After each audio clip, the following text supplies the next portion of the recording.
మీ ఎలాంటి వ్యాపార ప్రకటనలకైనా వెంటనే మా ఛానల్ సంప్రదించండి.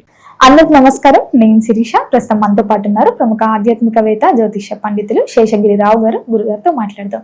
నమస్కారం గురుగారు. గురుగారు, ఈ మే మాసంలో వృషభ రాశి వారికి ఎలా ఉండబోతుంది అంటారు? ఎలాంటి జాగ్రత్తలు తీసుకోవచ్చు అంటారు? ఆర్థిక పరంగా, ఆరోగ్య పరంగా ఈ మాసంలో వీరికి గ్రహ గోచారం ఎలా ఉంటుంది అంటారు? తప్పకుండా వృషభ రాశి వారికి అయితే కనుక ఈ నెలలో ఎక్కువ శాతం అయితే కనుక వీరికి కూడా మంచి ఫలితాలే ఎక్కువగా కనిపిస్తున్నాయి.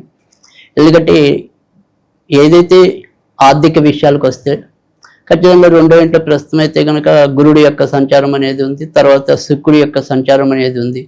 సో ధనస్థానంలో వీళ్ళిద్దరి వల్ల మాత్రం ఆర్థికంగా బాగానే అభివృద్ధి రావటం అనేది ఉంటుంది. కానీ అసలు ధనాధిపతి ఎవరైతే ఉంటారో ఆయన ప్రస్తుతం అయితే కనుక మనకి ఏప్రిల్ 30 నుంచి ఇంచుమించుగా నెలాఖరు వరకు కూడా, అంటే మే నెలాఖరు వరకు కూడా వేయంలోనే ఉండటం అనేది జరుగుతుంది. సో అందుకని డబ్బు రావటము తేలికే, డబ్బు పోవటము తేలికే. సో అటు శుక్ర సంచారం, గురుడి సంచారం వల్ల అవసరానికి బాగానే ధనం అందటం అనేది అయితే ఉంటుంది. కానీ ద సేమ్ వే మళ్ళీ అదే ధనాధిపతి వ్యయంలో కూడా ఉండటం వల్ల ఎంత ధనం వచ్చినా కూడా, ఎంత నిలుపుదల చేద్దాం అనుకున్నప్పటికీ కూడా కొత్త ఖర్చు వీళ్ళని వెతుక్కుంటూ రావటం అనేది అయితే ఉంటుంది. సో అందుకని రావటం ఉట్టిదే, పోవటం ఉట్టిదే అన్నట్టుగా అలా పాట పాడుకోవాల్సిందే. సో ఆ రకంగా ఉంటుంది, బ్యాలెన్స్ అయిపోతుంది అప్పటికప్పుడు. కానీ భయపడక్కల చింత అయితే లేదు. అమ్మో అంత ఖర్చు వస్తే నేను తట్టుకుంటానా లేదా అంటే మటుకు తట్టుకుంటాను. సో ఆ రకంగా మాత్రం ఊరట ఉంది కాబట్టి అదే పెద్ద బలం అది.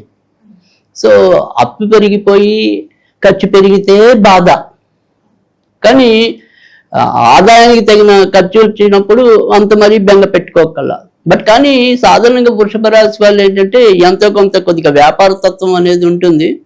కొద్దిగా దాద్దాము, ఒక ప్రణాళికగా వెళ్దాము అనుకుంటారు. కానీ అంత ఈజీ లేదు ఈ నెల.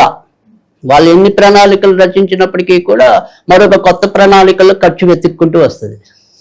సో అందుకని అక్కడ కొద్దిగా బంగపాటు అనేది ఉంది. But okay, manageable. కనుక అంత మరి కంగారు అయితే అవసరం లేదు. గురుగారు, చాలా వరకు వివాహం జరగగానే సంతానం కోసం ఎదురు చూస్తూ ఉంటారు. మరి సంతాన యోగం కూడా ఉందంటారా? సంతానం విషయంలో కూడా చాలా జాగ్రత్తగా ఉండాలి. ఎందుకంటే ఇటు సంతాన కారకుడు వచ్చి కూడా కుజుడితో కలవటం అనేది ఈ నెల అంతా కూడా ఉంటుంది ఇంచుమించు. సో అందుకని ఖచ్చితంగా ఇప్పుడు ఆల్రెడీ ఇప్పటికే కొద్దిగా లేత నెలల్లో ఉన్న స్త్రీలు కూడా జాగ్రత్తగానే ఉండాలి, నవజాత గర్భిణీలు. సో ఇటీవలే గర్భం దాల్చిన వాళ్ళు ఉన్నారు అనుకోండి, ఖచ్చితంగా ఆరోగ్య విషయంలో శ్రద్ధ వహించడం అనేది ఒకటి. ఖచ్చితంగా వైద్యం ఏదైతే సలహాలు ఇస్తున్నారో దాన్ని 100% ఫాలో అవటం.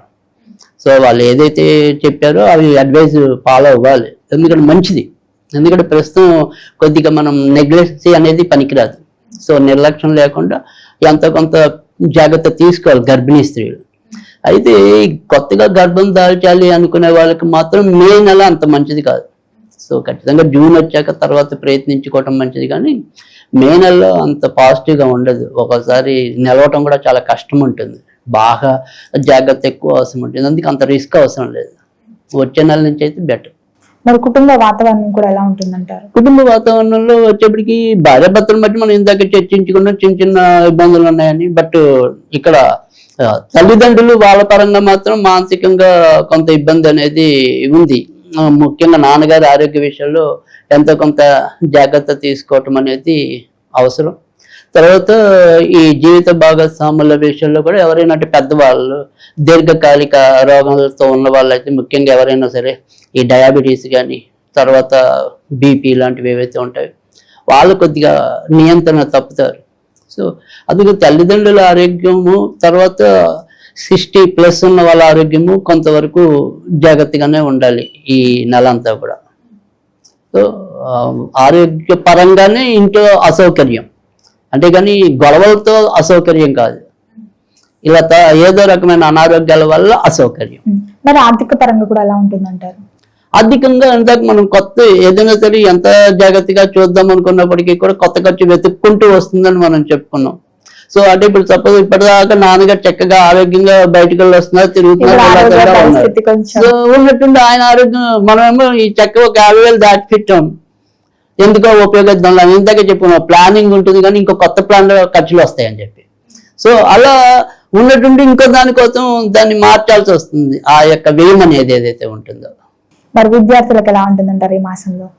ఖచ్చితంగా విద్యార్థులకు అయితే కనుక ఖచ్చితంగా మంచి ఫలితాలు ఉన్నాయి. ముఖ్యంగా ఎవరైతే శని వేళకి మేలు చేసే గ్రహం, అంటే ఇటు అదృష్టానికి సంబంధించిన వాడు, తర్వాత చదువులకి సంబంధించిన వాడు, ఉద్యోగాలకు సంబంధించిన వాడు, ప్రస్తుతం లాభంలో ఆయన సంచరించడం అనేది జరుగుతుంది.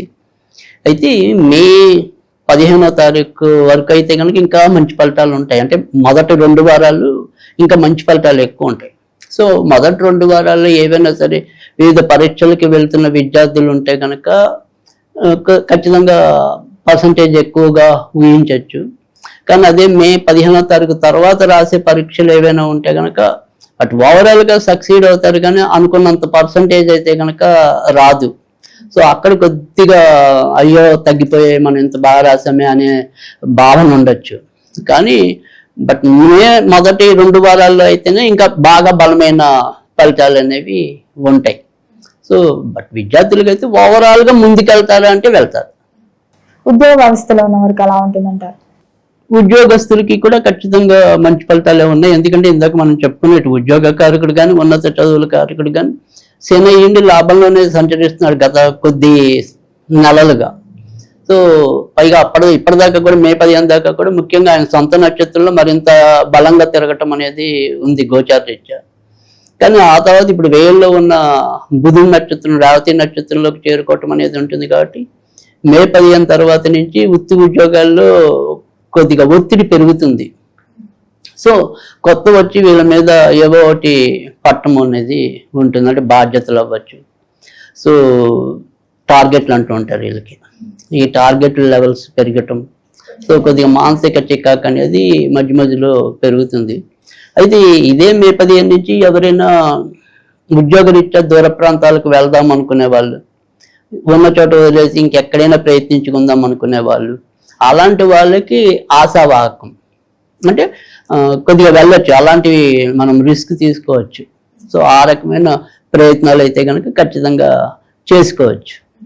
సో అలా మారాలి అనుకునే వాళ్ళకి 2వ వారం తర్వాత మంచిది, ఉన్న చోట మంచి అంటే ముందే మంచిది, 15 రోజుల్లోపే మంచిది. ఒకవేళ మారాలి అనుకుంటే 15 తర్వాత, మే 15 తర్వాత. మరి వివాహ యోగం కూడా ఉందంటారా వీరికి? ప్రస్తుతం వివాహాధిపతి వీళ్ళకి మే 11వ తారీఖు నుంచి వ్యయంలో సంచరించడం అనేది ఉంది. ఈ మే 11 నుంచి కొత్తగా వివాహం అవటం అనేది ఇబ్బందితో పాటు ఇప్పుడు ప్రస్తుతం ఎవరైతే భార్యాభర్తలుగా ఉంటారో వారి మధ్య కూడా ఎక్కడొక్కడ చిన్న చిన్న ఇబ్బందులు వస్తూ ఉంటాయి. సో ఆయన మనకి వ్యయంలో ఉండటం చేత, సో అందుకని భార్యాభర్తలు కూడా వారి యొక్క సఖ్యత విషయంలో మధ్య మధ్యలో ఇబ్బంది పడాలి. లేదు అప్పుడప్పుడు కొన్ని ఉద్యోగాల్లో ఈ డిప్యుటేషన్ అనుకోండి, ఏదైనా కానీ వేరే వేరే చోటుకి పంపించే పరిస్థితులు వస్తుంటాయి ఆకస్మికంగా. సో అలా తాత్కాలికంగా భార్యాభర్తల మధ్య ఏదైనా సరే ఎడబాటు అనేది ఉండొచ్చు. సో ఒక వారం రోజుల భర్తను ఇంకో చోట ఎక్కడో పంపించడం, లేదా భార్య కూడా ఉద్యోగస్తురాలు అయితే కనుక భార్యని ఇంకెక్కడికో పంపించడం, ఇలా తాత్కాలికంగా ఎడబాటు, అదేమి పర్మనెంట్ గా ఇబ్బంది ఏం కాదు, అంతే తప్ప మరి అమ్మో అలా విడిపోతారు అలా ఏం బాగలేదు. బట్ అది తాత్కాలికంగా వచ్చే ఇబ్బంది. సో చిన్న చిన్న గొడవలు అనేవి కూడా ఉన్నాయి, కానీ మరి గోరంతలు కొండంతలు అయితే అవ్వవు. బట్ మధ్య మధ్యలో కొద్దిగా స్వల్పంగా విభేదాలు అయితే ఉన్నాయి. మరి ఉన్న అన్ని రంగాల వారికి కలిసి రావాలంటే ఏ దైవాన్ని పూజించవచ్చు అంటారు? ఎలాంటి పరిహారాలు చేసుకుంటే బాగుంటుంది అంటారు వీరికి? తప్పకుండా ఈ నెలంతా కూడా వీళ్ళు ఎక్కువ శాతం అయితే కనుక వెంకటేశ్వర స్వామిని పూజించుకున్నట్టయితే కనుక మరింత మంచి జరగడానికి ఉంటుంది. కనుక ఏదైనప్పటికీ కూడా బుధవారాలు శనివారాలు వెంకటేశ్వర స్వామి ఆలయాలకు వెళ్ళటమో, లేదా వెంకటేశ్వర స్వామికి సంబంధించిన స్తోత్రాలు ఏమైనా కూడా చదువుకున్నట్టయితే కనుక మరింత మంచి ఫలితాలు రావటం అనేది అయితే ఉంటుంది. లేదు ఏదైనా ఒక స్విచ్ వర్డ్ లాగా చదువుకోవాలి అనుకుంటే కనుక amazing divine power begin now, amazing divine power begin now, amazing divine power begin now, అది మంచి పని స్టార్ట్ అవుతుంది. ఓకే, అలా చదివితే ఎంతో కొంత లక్, దైవ బలం మనకి తోడవుతుంది. డివైన్ పవర్ అంటే దైవిక శక్తి, అది మనకి యాడ్ అవుతుంది. గురుగారు మొత్తం మీద మీ మాసంలో వృషభ రాశి వారికి ఎలా ఉంది, ఎలాంటి జాగ్రత్తలు తీసుకోవాలో తెలియజేసినందుకు ధన్యవాదాలండి.